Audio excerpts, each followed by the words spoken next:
Timbog ang tatlong lalaking ito na itinuturing na high-value drug personality sa Central Luzon.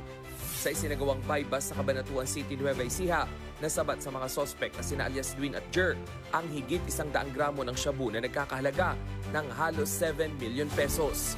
Arestado rin ang isa pang alias Kadyo sa Subic, Zambales, na kinilalang leader ng isang criminal gang. Nasamsam sa kanya ang higit 30 gramo ng hinihinalang shabu na may halagang halos 230 million pesos. Sa Bacoor, Cavite, teklurin ang 3 pang high-value targets dahil sa pagtutulak ng droga. Nakumpiska sa kanila ang 3 kilo ng hinihinalang shabu na nagkakahalaga ng higit 20 million pesos at kasama ang 2 baril.